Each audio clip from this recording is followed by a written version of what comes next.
బాహుబలి తర్వాత Telugu cinema standard market రెండూ పెరిగాయి. కొత్త కథలతో హీరోలు పాన్ ఇండియా లెవెల్లో సినిమాలు చేస్తూ తమని ప్రూవ్ చేసుకుంటున్నారు.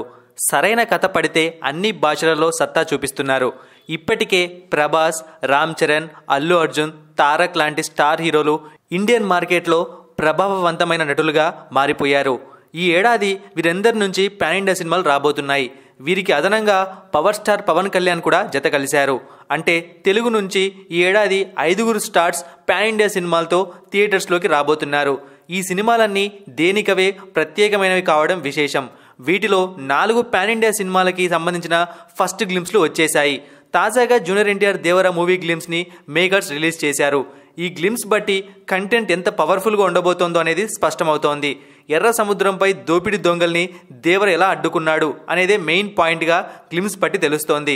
Visualisation, mode of presentation, background music అంతా కూడా ఆడియన్స్ని మరొక ప్రపంచంలోకి తీసుకొని వెళ్ళిపోయేలా దేవర ఉండబోతోందని అనిపిస్తోంది. ఇక పుష్ప ది రూల్ మూవీ మీద అయితే హై ఎక్స్పెక్టేషన్స్ ఉన్నాయి. ఈ సినిమాతో అల్లు అర్జున్ 1000 కోట్ల క్లబ్లోకి చేరతాడని భావిస్తున్నారు. ఈ మూవీ టీజర్తోనే ఇండియా వైడ్గా ట్రెండ్ క్రియేట్ చేశాడు. ఖచ్చితంగా పుష్పకి మించి ఈ మూవీ ఉంటుందని టీజర్తో స్పష్టమైంది. ఇక ప్రభాస్, నాగశ్విన్ కాంబోలో రాబోయే కల్కి 2898 AD మూవీ ఫ్యూచరిస్టిక్ కాన్సెప్ట్తో భవిష్యత్తు ప్రపంచంలోకి తీసుకొని వెళ్ళబోతోంది అని గ్లిమ్స్తో స్పష్టమైంది. ఇండియన్ సిల్వర్ స్క్రీన్ మీద ఇప్పటి వరకు చూడనటువంటి కథ ప్రపంచాన్ని ఈ మూవీలో చూడబోతున్నాం.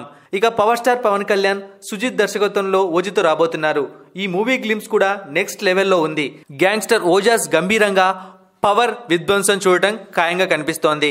పవన్ కళ్యాణ్ ఇమేజ్ ని ఈ మూవీ నెక్స్ట్ లెవెల్కి అయితే తీసుకొని వెళ్లే ఛాన్స్ ఉంది. ఈ టీజర్లో వేగంగా 100K లైక్స్ చేసుకున్న మూవీ కూడా పవర్ స్టార్ ఓజీ కావడం విశేషం. జస్ట్ 6 నిమిషాల్లోనే ఈ మూవీ రికార్డ్ లైక్ సొంతం చేసుకుంది. 2వ స్థానంలో దేవర 9 నిమిషాలతో ఉంది. 3వ స్థానంలో RRR 12 నిమిషాలతో ఉండడం గమనార్హం.